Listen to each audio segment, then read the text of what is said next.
네, 헬로 차이나 시간입니다. 오늘 유한타증권 글로벌 비즈팀의 김석환 대리 만나보시죠. 대리님 안녕하세요. 안녕하십니까? 네, 오늘 중국장 좀 밀리면서 출발 나오고 있습니다. 지금 닷새 만에 조정으로 돌아섰거든요. 어제 워낙에 좀 급하게 올라왔기 때문에 오늘 좀 차익 매물을 소화하면서 출발이 나오고 있는데, 글쎄 요즘에 참 중국장에 투자하기 아직은 마음 있게 놓이는 단계는 아니거든요. 오늘 중국 기업에 대해서는 좀 어떤 부분을 주목을 해볼지요? 좀 제시해 주실까요? 네, 역시 6월달 이후에 중국 증시가 상당히 좀 부진한 모습을 보였고 상당히 변동성이 큰 모습을 보임에는 분명합니다. 그렇지만 그 속에서도 되게 적은 변동성으로 양호한 흐름을 보인 기업이 있는데요. 그 기업이 바로 해천미업이라고 하는 기업입니다. 그래서 오늘은 이 기업에 대해서 오늘 소개를 해드리도록 하겠습니다. 네, 해천미업 아마 많은 분들이 좀 들어보시기도 하셨을 것 같아요. 해천미업에 대해서는 어떤 좀 근거로 오늘 이 종목을 좀 가지고 오셨는지도 좀 잠깐 저희 확인해 볼까요? 네, 일단 해천미업 같은 경우는 우리나라의 그 대상, 청정원을 만든 대상과 좀 비교가 가능한 기업이고요. 그렇게 되면은 중국 대상이라고 하는 기업이 역시 조미료를 생산하는 기업인 만큼 해천미업도 역시 중국 내에서 가장 많은 조미료를 생산하는 기업이다라고 보시면 되겠습니다. 일단 기업에 대해서 좀 자세하게 들어가기 전에 왜 해천미업에 좀 더 관심을 가져야 되는지에 대해서 먼저 말씀을 좀 드리도록 하겠습니다. 일단 중국 정부가 전면적으로 좀 내세운 게 바로 도시화 그리고 온라인화다라고 보시면 되겠는데요. 이런 도시화와 온라인화의 정책을 통해서 중국의 중산층의 규모가 점진적으로 확대가 될 것으로 예상이 됩니다. 뿐만 아니라 이러한 중산층의 확대로 인해서 소비 수요의 변화가 좀 점진적으로 나타날 것으로 좀 예상이 되는데요. 최근에 맥킨지가 발표한 보고서가 있습니다. 그 보고서의 이름이 Meet the 2020 Chinese Consumer라고 하는 건데요. 일단 중국의 소비 문화가 어떻게 변화해 갈 것이냐에 대해서 좀 전반적으로 다른 내용이다라고 보시면 되겠는데, 이 부분에 좀 유심히 좀 살펴보셔야 될 게 바로 중국의 중산층 비중이 2010년 기준으로 6%에서 2021년 기준으로 약 50% 수준으로 아주 급격하게 성장할 것으로 예상이 된다라고 나와 있습니다. 현재 제가 준비한 자료 화면을 통해서 좀 보고 계시듯이 중국의 주요 도시화가 진행된 도시들 중에서 천진이라든지 북경, 상해와 같이 도시화가 꾸준하게 진행이 됨으로써 1인당 GDP가 꾸준하게 좀 증가하고 있다는 점 좀 보시면 좋을 것 같고, 이렇게 도시화가 진행이 됨으로 인해서 1인당 소비의 가처분 소득이 좀 증가하면서 특히 좀 섹터별로 좀 분류를 해보면 음식료 관련한 소비 비중이 전체 소득의 약 37% 정도가 된다라고 보시면 되겠습니다. 역시 절대적으로 음식료에 대한 소비가 증가할 수밖에 없기 때문에 이런 측면에서 봤을 때 해천미업이라고 하는 기업을 잠재적인 수혜 기업으로 좀 분류가 가능하지 않을까 생각이 됩니다. 어제도 뉴스를 보니까 중국 왕서방의 땅 따먹기라는 헤드라인을 걸면서 아주 전 세계 곳곳에서 중국인들이 부를 행사하고 있다라는 뉴스를 좀 인상 깊게 봤는데요. 중국 내에서도 이 중산층의 폭이 점점 좀 넓어지고 있는 것 같아요. 아무래도 이런 쪽에 또 포커스를 맞춰서 우리나라에서 중국에 진출하는 기업들도 이쪽에 좀 많이 타겟팅을 해서 제품을 생산하고 있고, 중국에서도 마찬가지가 아닐까. 넓어지고 있는 이 중산층을 잡기 위한 기업들의 움직임이 상당히 좀 활발하게 나타나고 있지 않을까 싶습니다. 소득의 질과 수준이 달라지고 있다는 점에 맞춰서 오늘 해천미업 가지고 오셨거든요. 조금 더 기업 설명 좀 들어볼까요?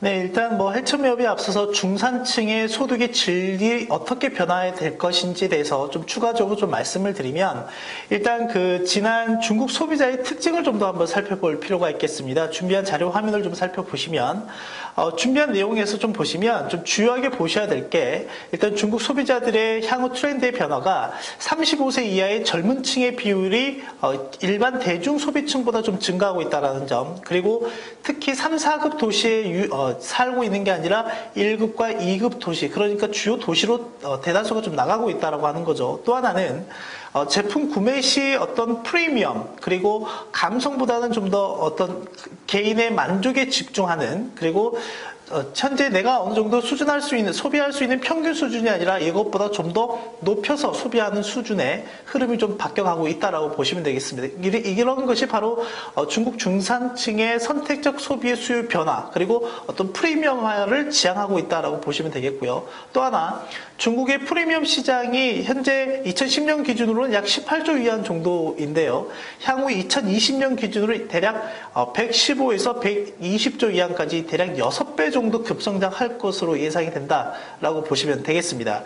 그래서 해천벽 같은 경우에 투자 포인트를 좀 잡아본다면, 일단 첫 번째는 중국 내 최대 조미료 생산업체다라고 보시면 되겠습니다. 우리나라 같은 경우 이제 대상이라고 하는 또 기업이 있다라고 방금 말씀드렸던 것처럼 현재 중국 내에서 약 연간 200만 톤 생산 규모를 자랑을 하고 있고요. 주요 제품들이 뭐 간장이라든지 양념장, 굴소스, 기타 조미료다라고 보시면 되겠습니다.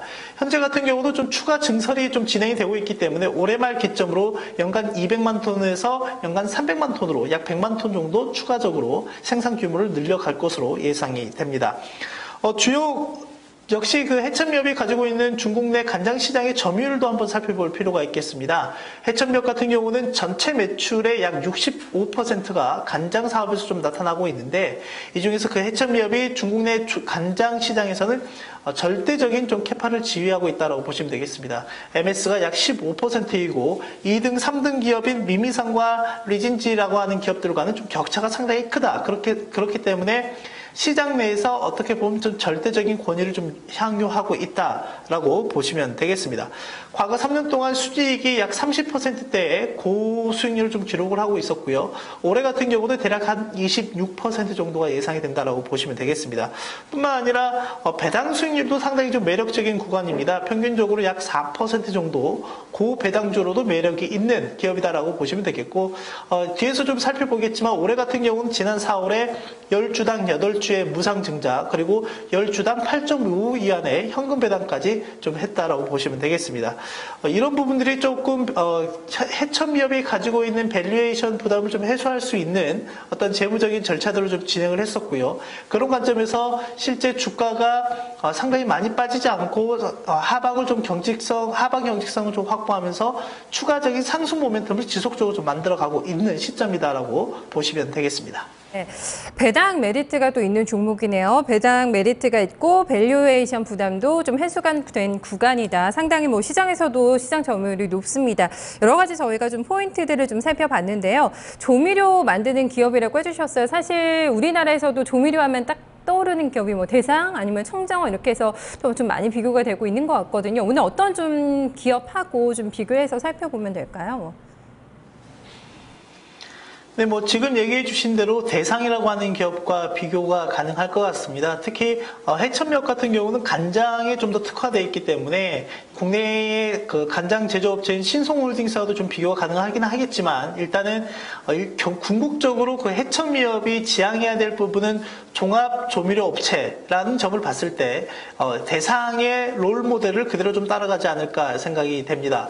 그리고 해천미업 같은 경우는 간장 시장에서의 점유율은 상당히 좀 높은 면은 있지만 전체 조미료 시장으로 봤을 때는 MS가 3% 정도밖에 되지 않기 때문에 아무래도 사업적 다각화가 좀 필요하다라는 측면에서 향후에 M&A 이슈도 좀 충분히 있다라고 보시면 되겠습니다. 그래서 일단 앞서 말씀드렸던 것처럼 국내 1위 조미료 업체인 대상, 청정원과 사업 모델이 좀 유사한 부분이 있다라고 좀 보시면 되겠고, 방금 말씀드렸던 것처럼 또 하나는 향후에 해천미업이 좀 가져야 될 롤 모델이 바로 대상이 될 수밖에 없겠다라고 보시면 되겠습니다. 현재 해천미업과 대상을 비교한 표를 또 하나 좀 통해서 보시면, 일단 국내의 음식료, 특히 조미료 산업 같은 경우는 이미 성숙기의 정점에 좀 달해 있는 산업이다라고 보시면 되겠습니다. 반면에 중국 같은 경우는 아직까지도 성장이 충분히 가능한 산업 분야가 바로 이런 조미료 산업의 분야다라고 보시면 되겠습니다. 그래서 단도직입적으로 말씀드리면 성장주 해천미업, 그리고 대상 같은 경우는 가치주로 접근을 하시는 게 맞겠다라고 말씀드리고 싶은데요. 실제적으로 주요 재무 지표들도 역시 그렇게 나타나고 있다라고 보시면 되겠습니다.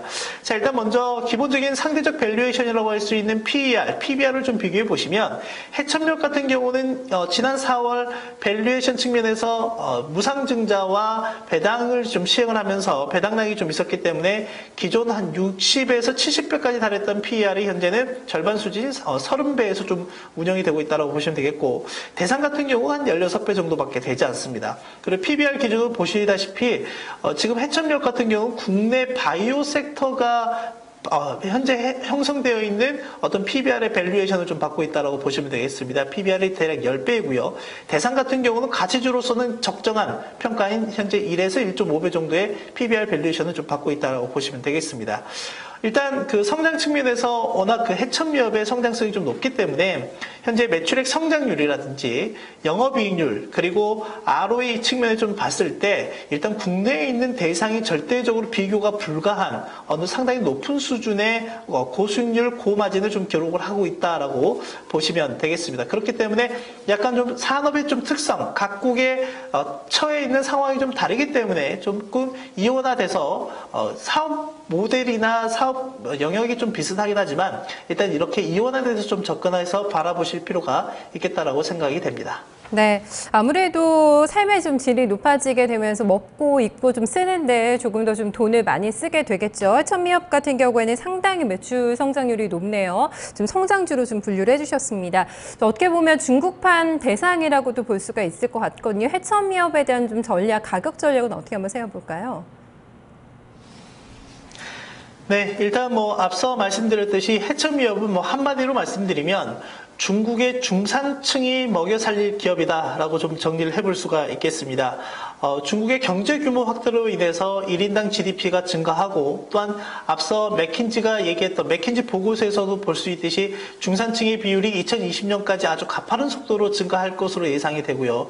이름으로써 향후 고급 소비재에 대한 수요가 증가할 것이다 라고 볼 수가 있겠습니다. 그리고 또 하나는 이렇기 때문에 좀 상향식 소비가 많이 이루어질 것이다 라고 볼 수가 있겠는데요. 중국인들의 입맛이 프리미엄화 되어 가고 있다라고 정리를 좀 해볼 수가 있겠습니다. 그런 측면에서 해천미업에 대한 투자 포인트 또는 가격 전략적인 측면에서 좀 세워드리면 현재 저희 트레이더 화면 차트를 통해서 좀 점검을 해드리도록 하겠습니다. 자, 실제 화면을 통해서 좀 살펴보시면 지난 4월 달에 배당 조정을 통해서 이때 무상증자와 현금 배당을 좀 같이 진행을 했었고요. 그 이후에 실제 상해 지수 같은 경우도 고점 5,000포인트에서 2,500선까지 50% 가까이 조정이 나오는 모습이 나타났고, 개별 종목들로 따져본다면 보통 70에서 80% 심하게 조정이 나온 종목들은 그렇게 조정이 나왔었는데, 해첨력 같은 경우는 현재 30에서 40위 안에 이렇게 박스권에서 움직이는 좀 양상을 보였었습니다. 그런 측면에서 봤을 때는 다른 기업들 대비 상당히 시장 방어적인 성격을 가지고 있는 기업이다라고 보시면 될 것 같고요. 계속해서 이 30위 안에 대한 지지 구간을 꾸준히 만들어 가면서 지속적인 저점 높이는 흐름들이 계속해서 나타나고 있다라고 보시면 되겠습니다. 그리고 또 하나는 6월 이후부터 형성이 되어 있던 중기적인 하락 추세 상단을 돌파하는 움직임이 전일 일단 나타나는 흐름들이 좀 나타났기 때문에 현재 가격 국면인 33위 안 내외가 일단은 매수가 일단 적절한 구간이다라고 보시면 되겠습니다. 일단 크게 떨어지는 모습들은 나타나지는 않겠지만 일단 단기적으로 손절을 해야 될 타이밍을 좀 말씀드린다면 일단 기술적으로는 31위안을 하회하는 움직임이 나타나면 실제 8월 말부터 이어왔던 단기 상승 추세가 좀 무뎌지는 흐름이기 때문에 단기적으로는 손절하실 수 있는 자리가 좀 되지 않을까 생각이 되고요. 그런 관점에서 봤을 때 일단 해첨미업의 장기적인 중장기적인 목표 가격은 대략 일단 50연 정도까지 잡아볼 수 있지 않을까 생각이 됩니다. 일단 지금 가격 전략을 저희가 살펴봤는데 박스권 지금 성장주로 분류를 해주셨기 때문에 조금 더 긴 안목에서 아마 좀 접근하고자 하시는 저희 시청자분들도 좀 계실 것 같아요. 박스권 좀 상단을 돌파를 한다고 한다면 그 이후에 좀 전략은 또 어떻게 좀 가져가는 게 좋을까요? 뭐 일단 실제로는 단기적으로 하락 추세 구간이 좀 돌파가 됐기 때문에 박스 상단이라고 하면 40위안 정도가 될 수가 있겠습니다. 그렇다면 제가 방금 말씀드린 대략 50위안 그리고 궁극적으로 지난 그 하락기 시작했던 70위안 정도까지 중장기적으로 볼 수가 있겠는데요. 일단 단기적인 관점에서는 현재가의 매수가 들어가시고 1차적으로 목표가를 40위안 정도로 잡아보셔도 문제가 없지 않을까 생각이 됩니다. 실제 33위에서 40위안까지면 대략 한 20% 정도 올라가는 버퍼가 있기 때문에 단기적인 수익 실현의 목적이라고 한다면 충분히 좀 매력적인 구간이다라고 볼 수가 있겠습니다. 네, 매수가도 제시를 해주시긴 하셨는데 워낙에 또 변동성이 있는 또 최근에 또 언제 빠질지 모른다 사실 중국 시장에 대한 불안감 상당히 있거든요. 매수가를 박스권 조금 밑에서 하단 쪽에서 한번 좀 잡아보는 건 어떨까요? 뭐 실제로는 지금 자리에서 박스 하단 부분에서 잡아보기에는 약간의 좀 리스크가 있다라고 볼 수가 있겠습니다. 자, 이 화면을 좀 더 확대해서 보시면 실질적으로 지금 말씀하신 구간이 제가 방금 말씀드렸던 단기적인 손절 라인이라고 할 수 있는 31위안을 이렇게 하회하는 움직임이 나타나게 되는데 기본적으로 꾸준하게 이어져 왔던 이런 상승 추세를 깨는 흐름이기 때문에 이 앞전의 흐름과는 약간 추세를 이탈하는 움직임이다라고 보시면 될 것 같습니다. 그렇게 되면 실제 이런 움직임이 한 번씩 나타나게 되면 앞에서도 역시 이렇게 추세 라인을 한 번씩 깨는 이런 움직임이 나타났을 때 재차 제자리로 회복하는데 약간의 시간이 좀 소요가 됐기 때문에 차라리 이런 움직임이 만약에 나타나게 된다라고 하면 일단 저점 매수보다는 좀 더 시간을 여유를 좀 두시고 접근을 하시는 전략이 좀 더 유효하지 않을까 생각이 되고요. 실제 해첨력 같은 경우는 다른 종목들 대비했을 때 주가 하락폭이 그렇게 크지 않았고 상당히 오랜 기간에 박스권에 좀 갇혀 있었던 모습이기 때문에 일단 저점에서의 매수보다는 주가가 상승하는 구간에서의 추격 매수로 접근을 하시는 게 오히려 마음이 더 편할 수가 있다라고 말씀드리도록 하겠습니다. 네, 해천미어 오늘 좀 시장 방어적인 성격 차원에서 좀 제시를 해주셨는데 마지막으로 좀 짧게 한 가지만 좀 질문 더 드려볼게요. 중국의 고급 소비재 시장에 대해서 계속해서 긍정적으로 얘기를 해주셔서 해천미어 말고도 상당히 많은 쪽의 종목들이 있을 것 같은데요. 이 섹터에 대한 중국 투자하시는 분들 고민 요즘 많이 하고 계시거든요. 이런 소비재 섹터에 대해서 좀 전반적으로 중장기적으로 긍정적인 좀 시각을 가져가도 될지 여기에 대해서 좀 어떻게 생각하세요? 뭐 일단 당연히 긍정적으로 가져가실 수밖에 없지 않을까 생각이 됩니다. 기본적으로 사람들의 지갑, 주머니가 두둑해지게 되면 소비를 하려고 하는 성향이 좀 강할 수밖에 없기 때문에 특히 중국인들의 그 개인적인 기지를 또 한번 살펴보셨을 때 돈 씀씀이가 좀 상당히 크기 때문에 이러한 부분 앞서 보셨던 것처럼 맥킨지가 예상했던 것처럼 고급 소비재에 대한 시장은 상당히 커질 수밖에 없다라고 보시면 되겠습니다. 그런 관점에서 일단 음식료 관련해서는 해천미업이라고 하는 기업이 있긴 하겠지만 그 외에 귀금속 쪽에서는 역시 노봉상이라고 하는 회사도 한번 관심 있게 보실 수가 있겠고 뭐 여러 차례 언급을 해드렸던 것 같습니다. 또 하나는 뭐 여행을 떠나는 입장에서 봤을 때는 항공주도 여전한 매력 포인트가 있다라고 볼 수가 있겠습니다. 그렇기 때문에 앞서 말씀드렸던 것처럼 결론적으로 지갑이 두둑해지고 주머니가 두둑해지게 되면 씀씀이가 커질 수밖에 없다라는 관점에서 봤을 때 일반 소비재뿐만 아니라 고급 소비재 쪽에도 충분한 매력 투자 포인트가 발생할 수밖에 없다라고 볼 수 있겠습니다. 네, 중국 중산층들의 지갑이 열리면서 좀 떠오를 종목 해천미업에 대해서 오늘 설명해 주셨는데요. 잘 들었습니다. 고맙습니다. 감사합니다. 네, 오늘 해천미업을 살펴봤습니다. 지금 소비재 쪽에 대해서 관심을 가지고 있네요. 음식료품에서 좀 조미료 전문업체 해천미업에 대해서 살펴봤는데요. 전반적으로 소비재 쪽에 대해서는 긍정적인 시각을 좀 중장기적으로 가져가도 좋다. 귀금속 쪽 그리고 같이 항공 쪽도 좀 좋게 보고 있는데요. 이런 부분도 같이 좀 점검해보시면 또 좋지 않을까 싶습니다. 마켓 이막 1장 여기서 마무리 짓고 잠시 후에 2장으로 이어가겠습니다.